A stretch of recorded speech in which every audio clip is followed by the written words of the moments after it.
Hello viewers, मैं हिना हयात और आप देख रहे हैं channel the public wise live.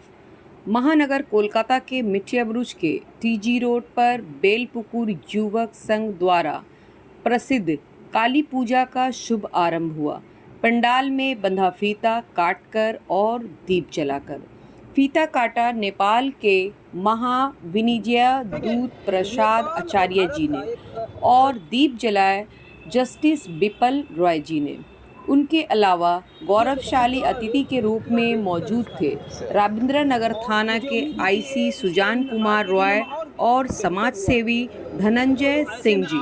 इनके अलावा भी बहुत से अतिथि उद्घाटन समारोह में मौजूद थे।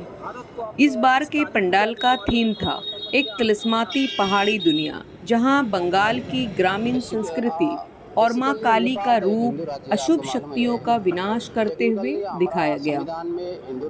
1965 से यहाँ हर साल जीवान प्रदर्शनी होती है, जिसमें सामाजिक और धार्मिक संदेश दिए जाते हैं। लाइटिंग और सजावट ने इस बार के थीम को और भी मैजिकल बना दिया। देखिए, नेपाल और भारत का एक सदियों से बहुत पुराना रोटी और बेटी का रिश्ता है और मुझे उम्मीद है कि ये रिश्ता इन हाल के दिनों में और बेहतर हुआ है। तो ऐसे में आज पूरे विश्व में जहाँ पूरे हिंदू समाज के लोग रहते हैं और भारत को आप इस काली पूजा दीपावली के पावन अवसर पर क्या बेसिकली नेपाल तो एक हिंदू राज्य है, आपको मालूम है। टेक्निकली हमारा संविधान में हिंदू राज्य अभी नहीं है, लेकिन हमारा 90% पीपल तो हिंदू नहीं है। इसलिए इंडिया का और नेपाल का जो रहन सहन, चाल चलन, परंपरा जो है वो सिमिलर है। जोन किस्म का पर्व, चाट, रहन सहन, परंपरा होता है इंडिया में, वो नेपाल में भी होता है। ये से ज़्यादा होता है नेपाल में, था क्योंकि मतलब हिंदू तो बहुत है, तो इसलिए नेपाल में जोन होता है। इसलिए हमारा रिलेशन होने का एक माध्यम ये भी है। अभी नेपाल का काली पूजा होता है, दुर्गा पूजा होता है, ये भी होता है। इसलिए हमको यहाँ आने का प्रेरणा मिलता है।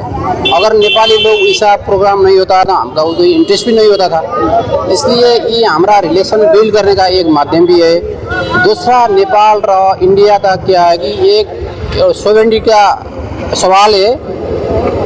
सॉवरेनिटी का सवाल से दो कंट्री है, अदरवाइज तो हमारा चाल चलन, रीति रिवाज, हमारा ओपन बॉर्डर, आने का जाने का कोई पासपोर्ट वीज़ा का कोई ज़रूरत नहीं है। इसलिए तो हमारा रिलेशन तो बहुत है। इसका हमारा जो सदियों के चलते आ रहा है, इसको कमिंग फ्यूचर में भी जन इसको सुदृढ़ करना है, जन बढ़ावा देना है, जन अच्छा बनाने का हमारा जरूर है।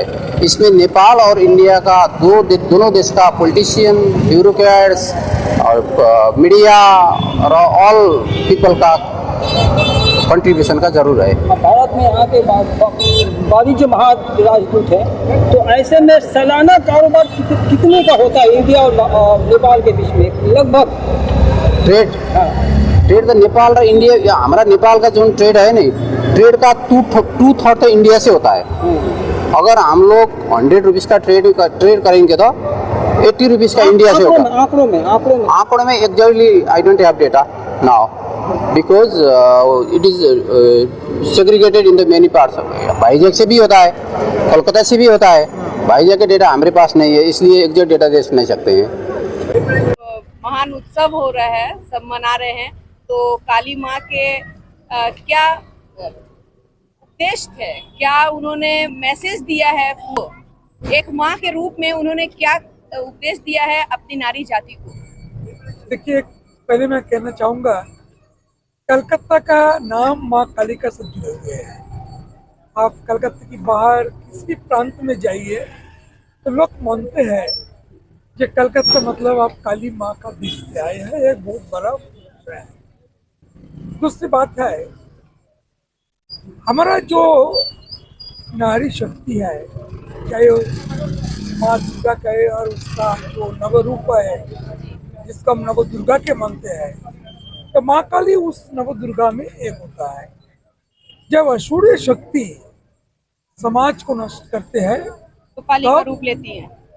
माँ दुर्गा कभी काली का रूप लेते हैं, कभी और दूसरा रूप लेते हैं। संदेश ये है नारी अबला नहीं है। जैसे नारी संतान को पालन कर सकता है, ठीक उसी तरह समाज को संरक्षण के लिए, समाज को सुरक्षा प्रदान के लिए नारी का भूमिका अनन्य। आज के डेट में जो नारी का हाल हुआ है, आप देख रहे हैं, आप एक जज हैं, किस तरह की मैं एक घटनाएं, राइटर हैं आप, बस whatever, बट ये है कि अभी जो मतलब औरतों के साथ जो हो रहा है, जो महिलाओं के साथ दुष्कर्म की घटना हर रोज कहीं ना कहीं घटी जा रही है, तो संहार करेंगी उन लोगों का? देखिए, भगवान तो स्वर्ग से जमीन पर उतर के नहीं आएगी, तो हमारा बीच में जो नारी शक्ति है, नारी है, उसको जागृत होना पड़ेगा। उनको अपना शक्ति को जगाना पड़ेगा। अगर सब नारी जग जाते हैं तो असुरी प्रवृत्ति जो है उसका विनष्ट होगा। हाँ, ये बात सही है। अगर आप अखबार खुले और इलेक्ट्रॉनिक मीडिया में देखेंगे, हर जगह कोई ना कोई हर रोज ये घटना घट रहा है। मैं ये कहूँगा, जो अपराधी है उसका संगीन सजा होना चाहिए जितना जल्दी हो, और साथ ही साथ एक नारी को कैसे सुरक्षा प्रदान किया जाए, इस विषय में जो अधिकारी लोग हैं उन लोग को भी सोचना चाहिए। क्या इन लोगों के लिए कड़ी सजा नहीं होनी चाहिए? ऐसी सजा के दोबारा ये घटना कड़ी घटे सजा ही तो ना। हम तो अखबार में देखते हैं, कड़ी सजा तो होते हैं। जैसे हाल ही में जो नया कानून बना है जिसको पॉक्सो एक्ट में जानते हैं, उसमें तो उम्र कैद, मतलब जितने दिन आप बचोगे उतना दिन आपको जेल में रहना पड़ेगा। इतना सजा तो हमेशा होता है, मैं अखबार में देखता हूँ। अखबार में तो देखता लेकिन हूँ। बाइज्जत बरी भी हो जाते हैं, जो दूसरों की इज्जत से खेलते हैं वो बाइज्जत बरी भी हो जाते हैं। देखिए, कभी कभी क्या होता है, आरोप को जब तक प्रमाण ना होता है, आरोप प्रमाण ना होता है, तब तक उनको सजा नहीं होती। सजा नहीं होती। तो ये आरोप को कोर्ट की दर्जा में प्रमाण स्वरूप ले आने का जिम्मेदार इन्वेस्टिगेटिंग एजेंसी का है। एक कहावत है जे माँ, सत का भी माँ है और असत का भी माँ है, ठीक है ना। तो माँ का तो काम करेगा, जो दुष्ट है उनको सजा देगा। तो आलोक का जो उत्सव दीपावली है, एक हम लोग को अंधेरा से आलोक की तरफ, उजाला की तरफ ले जाए, और सबके घर में सुख शांति और समृद्धि बना रहे। यही माँ के पास आज का प्रार्थना है। काली माता की